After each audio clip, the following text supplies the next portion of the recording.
The Kentucky Wildcats are getting ready to head down to Nashville to take on the Vanderbilt Commodores. And I'll tell you what, normally you go play Vandy and it's like, well, you're going to play Vandy. This game has a different feel, and we're going to talk about that on today's episode of the Wildcats Today Podcast. I'm your host, Andrew Stefaniak, writer over at Kentucky Wildcats on SI, joined, as always, by Carson Nash. And Carson, we're leaving for Nashville in the morning, so, that's exciting.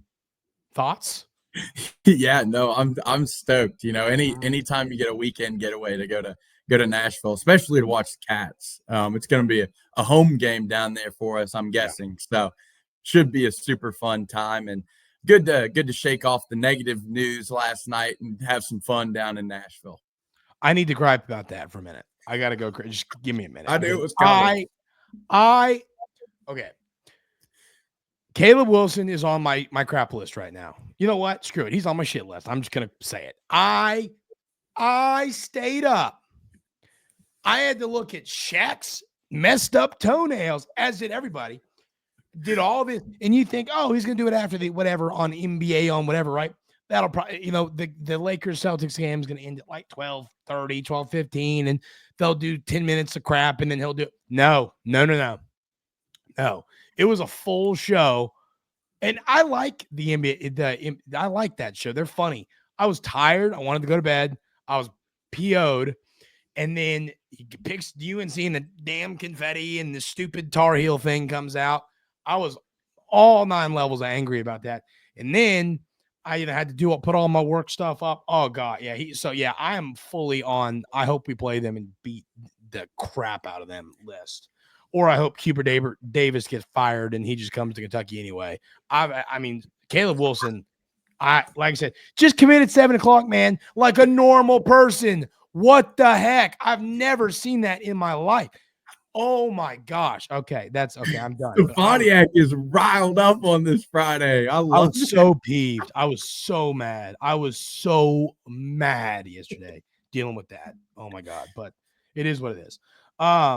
So this game against Vandy, Carson, is the number one most important thing in this ball game is going to be pick and roll. So Brandon Ramsey of KSR put out this tweet, great tweet here, talking about, I lost it. Let me pull it back up. But talking about pick and roll. And what it says here, Kentucky ranks 352nd out of 364. It's not great. In guarding the pick and roll ball handler. And then we're 285th in guarding the pick and roll, the roller. Meanwhile, Vandy is 46th in scoring with the pick and roll ball handler and 24th in scoring with the roller off the pick and roll.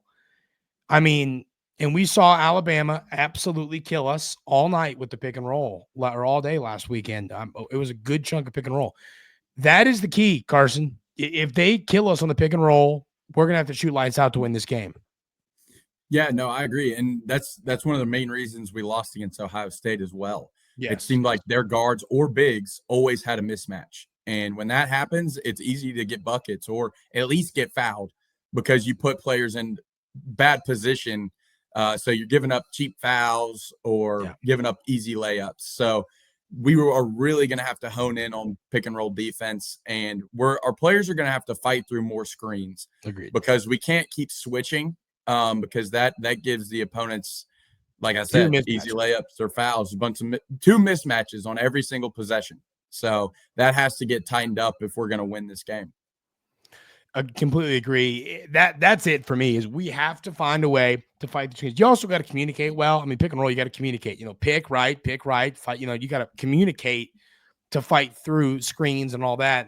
And that's on Amari as well. Amari and Lamont, they both have to communicate.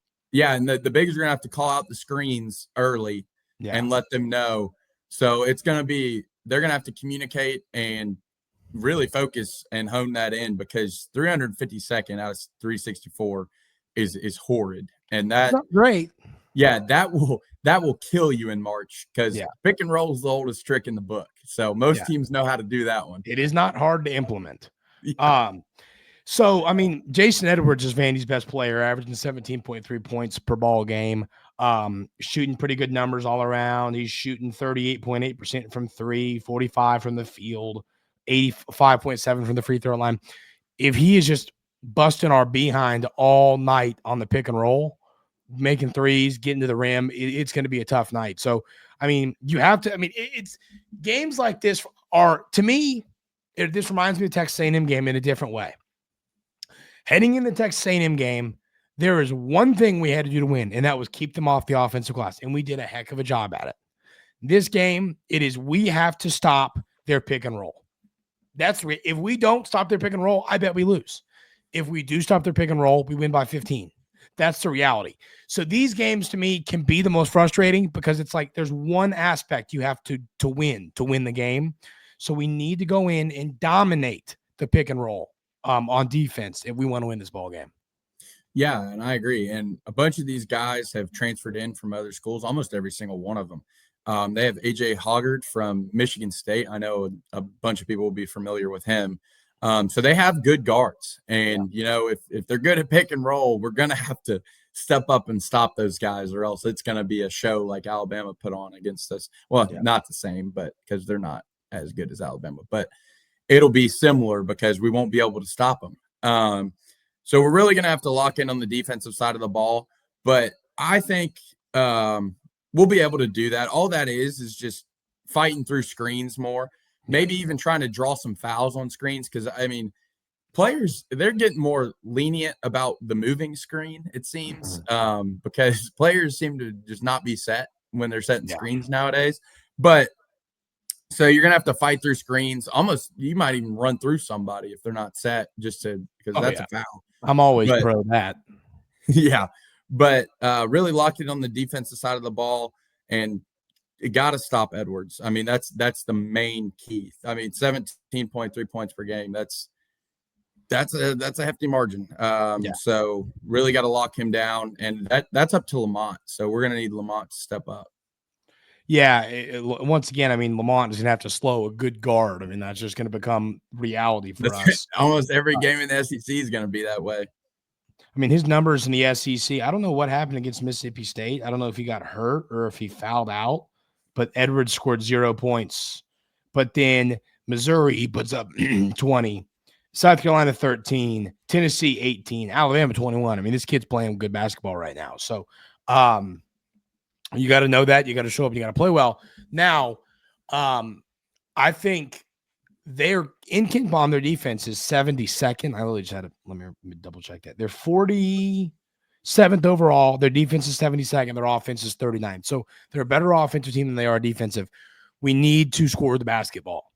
If we slow them even somewhat on the pick and roll and we play well offensively and shoot the ball well, we're going to win this game by double digits. It's if you have a bad offensive day and they're beating your behind on the pick and roll, then you're going to lose this game. That's just the reality. So we have to dominate on offense. And that will, I think, even if they have a good day on the pick and roll, if we dominate on offense, I think we'll win this game by a wide margin. Yes, and I need you to dominate at Robert's Western World. If you want something to bet on, that is literally, guaranteed, that is me. Grandma, Gigi and Papa, cover your ears, cover them, give you 2 seconds. And that is me to absolutely hammer some beers at Robert's Western World tomorrow night. That I can promise you is going to happen. You can bet on that. That's a guarantee. Stamp it. That's going to happen. Lock that in the store. But those two coincide, so I had to make sure that was going to happen. But this game, for me, I still think we're going to win pretty comfortably. I just see it as in, we're bad, but I also know that Pope knows we're bad at these things. Like you're not telling me the Pope doesn't know that fact already. Yeah. So I'm sure they're working on this in practice, and we know we've known we've had to be more physical. This ranking is coming from the games previous to where we weren't physical, and the Texas A&M game was kind of jumped out on the table for me because we played good and we played physical and good defense in that game. And I don't see why we can't replicate that through the rest of the season. I think it's more of a fight thing, and I think players have to get healthy, which is a big thing as well. But I think you'll start to see us get better on the defensive end of the ball because it's a lot of an effort thing and a hustle thing more than it is a skill thing. Yeah, I agree. But my question for you, Carson, is for us. We talked about Lamont defensively. Who do you think needs to play well for us to win this ball game? Oh, you know what? I mean, definitely Lamont. I mean, that's the key. But if I were to say another one, it's Amari Williams, because I think his communication down low is going to be key in making the defense better, and bettering our defense leads to us becoming a better team, and definitely looking up and seeing if our defense gets better, we're probably going to be a Sweet 16, at least Elite 8 team. So, I mean, that's got to be one. I mean, the communication from Amari will be crucial, and I think he has a mismatch. So, I think Amari could be a big key in this game, and he's been playing better recently. He played good against Alabama. He played good against Texas A&M. So, I think Amari Williams is starting to hit his stride, and I think he continues that. Their tallest starter, I want to double check this. Wyatt tweeted this yesterday. Their tallest starter is 6'7", I believe. Yeah. Is that correct? Did you see that somewhere? No, I didn't see that somewhere. I know they're small, though, because they list everyone as a guard. They do that. I saw that. That was funny. So, like, when we're at the game, you're going to hear starting at guard, starting at guard, starting at guard. Their coach does that because he wants everyone to play like a guard.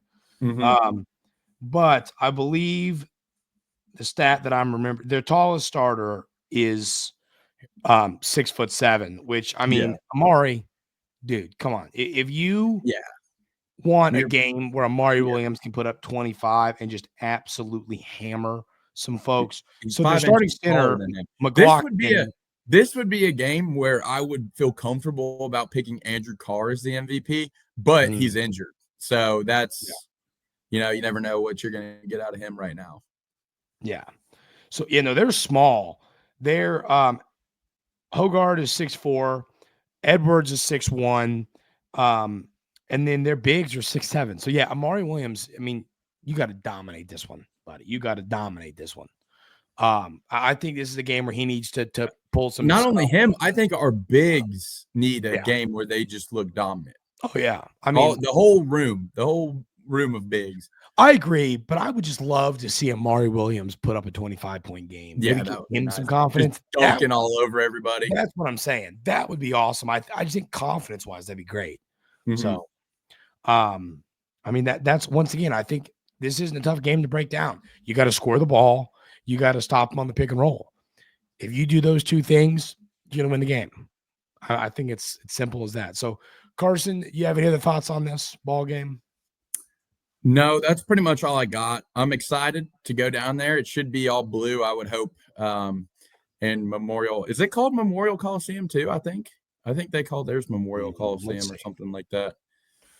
Let's see. Or Memorial Gymnasium, maybe. Memorial Gymnasium. Yeah. That's what it is. Yeah, they couldn't steal that. But yeah, I think we get it done. I mean, we go down there, it'll be a home game, a lot of blue. The players are coming off a loss. I think we get it done. I like this team after we lose. I really, really do. This team hates to lose. You can just tell. Pope hates to lose. We've been great out of losses this year. Yeah, he hates it. And he's had a week to be like, mother. So that. And a week to learn Vandy's pick and roll offense. Exactly. So, we should look pretty good on Saturday. So I think we win. I'm gonna go ahead and predict. I've got the Cats 89-76, and I think the player of the game is going to be Jackson Robinson. I think he's going to put on a road show for us tomorrow, and get us fired up, and the beer snake rolling. Beer snake, beer snake. I'll get a beer snake going. Robert's Western World. Find us there all night. We're making a beer tower, a big one, but I'm going to predict us. Normally, I'm the one that predicts us to score less than you. I think we're going to score 92 points in this game and win this one 92-80. Win a 12-point win. I bet you that ends up covering the spread. It's not out yet. That would definitely cover the spread, I bet. Probably. Man, I bet Yeah, it's I'd assume the spread's under 10. There's no way it's over 10.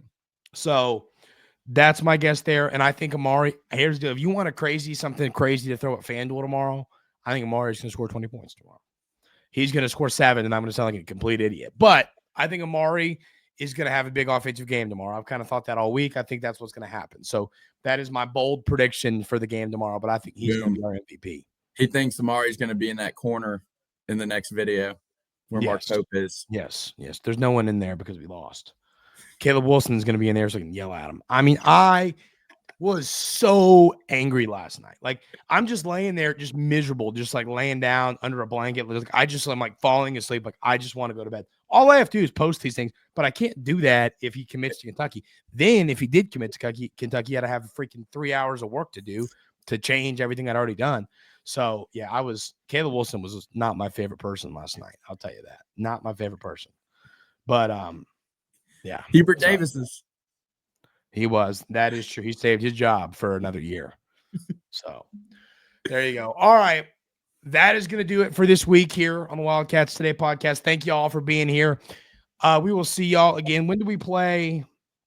We play Tennessee on Tuesday. So we will have a podcast, a big one. We will have a podcast for y'all on Monday. Is that road or home? That's got to be road. Road. Yeah. Oh. So, yeah, that'll be a rough one. So we will have a podcast on Monday. Balls. Yeah, to break down what happened against Vandy and then preview this Tennessee game. So be ready for that one. Hope to see everybody down in Nashville. We'll be there. We'll be rowdy. Have a great weekend, great rest of your Friday, and we will see y'all on Monday right here on the Wildcats Today podcast.